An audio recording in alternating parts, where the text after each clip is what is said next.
Hello sa inyo dyan mga kapatid. Nagbabalik naman tayo sa ating reaction video.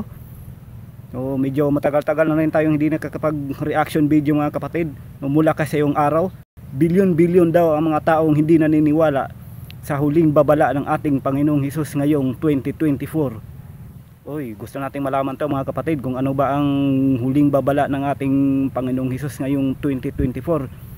So kung trip mo ang ganitong klase mga video ay mag-subscribe ka na at huwag mo na rin kalimutan i-click ang notification bell sa iyong araw. So ilalagay ko dito sa ibaba ang description ng video na ito. At huwag mo na rin kalimutan mag-subscribe sa channel ko at i-click nyo na rin ang notification bell whenever na meron tayong bagong reaction video na i-upload dito sa ating YouTube channel. Okay, so huwag na natin patagilin to. Total, wala naman tayong hinihintay na. Panoorin na natin to.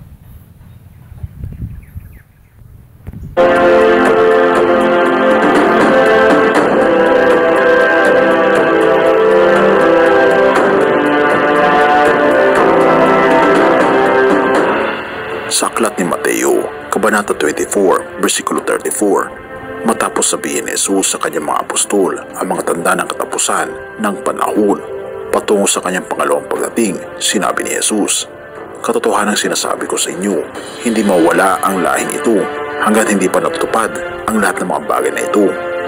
Anong lahi ba ang tinutukoy ng ating Panginoong Hesus dito? Yan ang ipapaliwanag natin sa video na ito.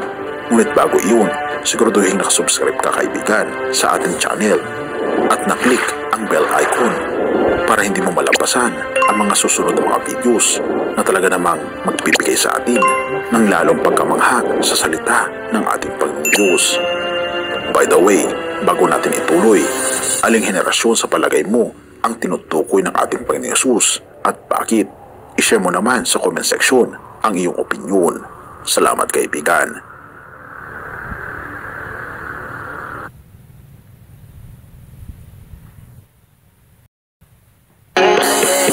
See, I just wanna let you know that I don't wanna see you go. Go ahead and leave me hanging, wishing.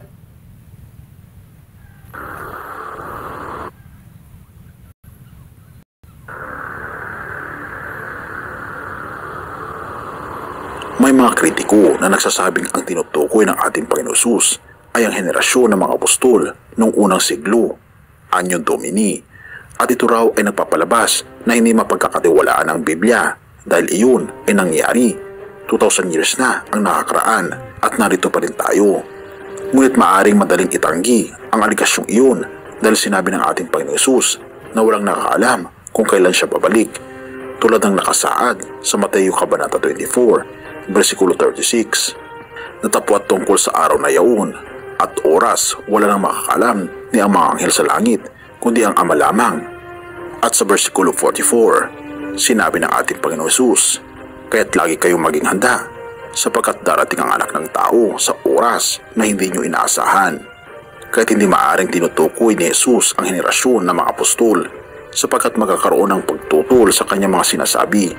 Kung itinuturing na literal na mangyayari ang kanyang pagbabalik sa henerasyon nila, inaasahan nila na mangyayari ito sa kanilang buhay. Kaya't hindi ito ang maaaring tinutukoy ng ating Panginoong Hesus. May ilang mga scholar ng Biblia na nagsasabing ang henerasyon na tinutukoy ng ating Panginoong Hesus ay ang henerasyon ng mga makasalanan na binanggit niya sa Marcos Kabanata 8, versikulo 38 na nagsasabing, "Kapag ikinahiyan ninyo ako at ang aking mga salita sa harap ng mga taksil at makasalanang." So malapit na talaga tayo sa katapusan nyo mga kapatid kasi hindi na naging maganda ang ano ngayon sa ating mundo. O kaliwat kanan kalamidad, mga krimen, o kahit ano pang mga ang dami na tayo talaga makasalanan ngayon mga kapatid. Mga sa laman, matatakaw sa laman, yung mga kalaswaan, yung mga kabastusan. Ito daw ang ngayon hihintayin na lang daw ang henerasyon ng mga makasalanan. So habang tumatagal itong itong mundo natin, dumarami na talaga ang makasalanan. So ito na lang talaga ang hihintayin ng Panginoong Hesus, itong henerasyon ng mga makasalanan So ito na at mangyayari na ang dahil pinaalalahanan na tayo itong babala niya, ang huling babala niya ng ating Panginoong Hesus. Pero bilyon-bilyon pa rin ang mga taong hindi naniniwala sa kanya, at hindi naman lahat ng tao sa mundo ay hindi naniniwala, meron pa rin naman mga tao. So pero mas marami talaga mga kapatid ang hindi talaga naniniwala, at merong iba na pero naniniwala pero hindi nila sa isinapuso talaga na merong talagang Diyos sa kanilang buhay. Basta ganun lang, simba lang sila ng simba, pero talaga gumagawa pa rin sila ng kasalanan, hindi naman sila nagbabago. Yan pakitang tao lang po mga kapatid. Mga tao sa panahong ito, ikakaya rin kayo ng anak ng tao pagparito niya, na taglay ang dakilang kapangyarihan ng kanyang ama at kasama ang mga banal na anghel. Sa madaling salita, ang mga makasalanan at mga nagkakasala ay manatili hanggang sa pangalawang pagdating ng ating Panginoong Jesucristo. Bagamat may katotohanan ito at mas may kabuluhan, hindi ko yun lubosang iniisip na yun ang naging ibig sabihin ng ating Panginoong Hesus. Upang malaman ang eksaktong henerasyon na tinutukoy ng ating Panginoong Hesus, mahalaga na unawain natin kung ano ang ibig sabihin niya sa lahat ng mga bagay. Muling bigkas ng ating Panginoong Hesus sa Mateo 24 verse 34. Tandaan ninyo, magaganap ang lahat ng mga ito bago maubos ang salinlahing ito. Ang mga bagay na tinutukoy ng ating Panginoong Hesus ay ang mga tanda ng kanyang pangalawang pagdating, ang huling mga tanda na binanggit ng ating Panginoong Hesus bago ang kanyang pagbabalik ay matatagpuan sa Mateo Kabanata 24 versikulo 29. Pagkatapos ng kapigatian sa mga araw na iyon, magdidilim ang araw, hindi magliliwanag ang buwan, malalaglag mula sa langit ang mga bituin, at mayayanig ang mga kapangyarihan sa kalawakan. Sa susunod na bersikulo, ibinabanggit niya ang kanyang pagbabalik na nagsasabing, at pagkaraan ng mga bagay na iyon, makikita ang tanda ng anak ng tao sa kalangitan. Kaya tinutukoy ng ating Panginoon Hesus ang henerasyon na makakaranas ng pagkatupad ng mga tanda na ito sa panahon na iyon. Ang lahat ng mga bagay, binabanggit niya pa dito, na tinutukoy ng ating Panginoon Hesus ay ang mga tanda na kanyang binanggit bago ang kanyang pagbabalik. Pero mas detalyado pa ito kapag tinignan natin ang aklat ng pahayag. Sa pahayag Kabanata 6, versikulo 12, binabanggit ang mga parehong kosmikong tanda bago ang pagdating ng ating Panginoon na nabanggit sa Mateo Kabanata 24. Sabi sa pahayag Kabanata 6, versikulo 12 to 14, nang alisin ng kordero ang pang-anim na selyo, lumindol ng malakas. Ang araw ay nagdilim, nakasing itim ng damit panluksa, at ang buwan ay naging kasimpula ng tugo. Nalaglag mula sa langit ang mga bituin na parang mga bubot na So itong verse na binasa ngayon sa yung araw mga kapatid, so maraming hindi naniniwala nito. So sabi-sabi nila na hindi naman totoo yan Bible hindi naman totoo yan may mahal tayo ng Diyos. So hindi po yan mga kapatid na hindi totoo yan, hindi ibig sabihin na hindi totoo yan ang Bible. Ang nakasulat sa Biblia ay totoo yan kasi yan ang Diyos ang nag-utos sa yung sinulat pa ito ni Apostol Pablo.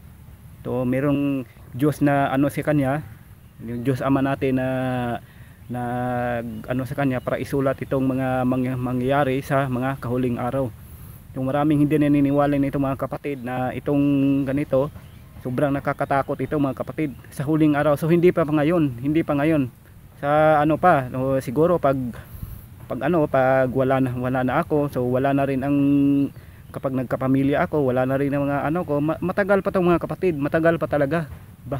Ihintayin lang ng Diyos na mas dumarami pa ang henerasyon ng mga makasalanan bago magaganap ang ganitong klaseng parusa ng Diyos. Nga ng igos kapag hinahampas ng malakas na hangin, naglaho ang langit na parang kasulatang inirolyo at nawala sa kanilang dating kinalalagyan ang mga bundok at mga isla.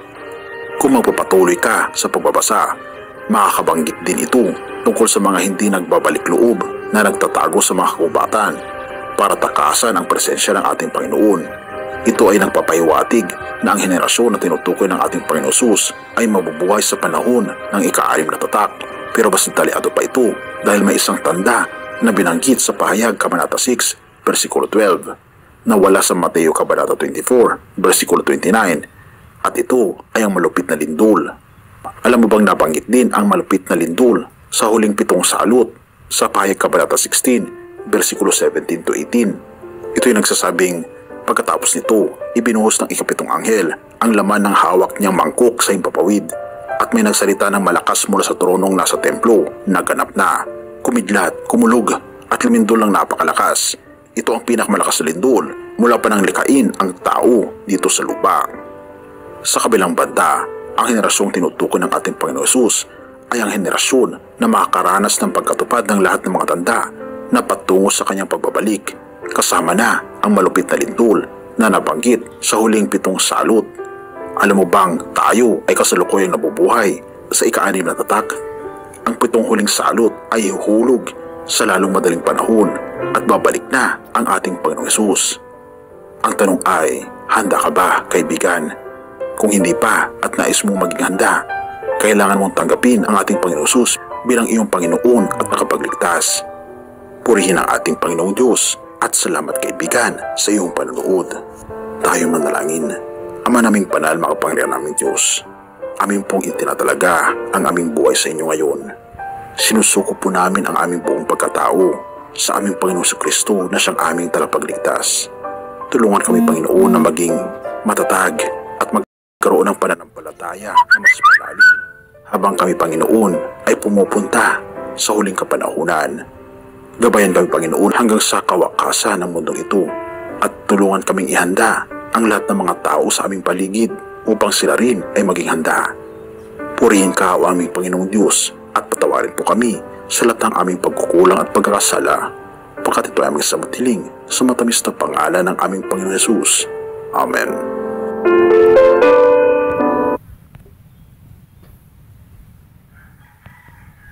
Okay, so maraming salamat sa iyo sa iyong araw, no, sa napakagandang content niyo mo. So panoorin niyo itong mga content ni sa iyong araw. So ang description ng video na ito ay ilalagay ko dito sa ang link ng video na ito ilalagay ko dito sa aking description box, at bisitahin niyo ang YouTube channel ni sa iyong araw. Okay, so magbabalik naman tayo sa ating sa susunod nating video, mga kapatid. Ako po si Dexter Braganza Doyon. So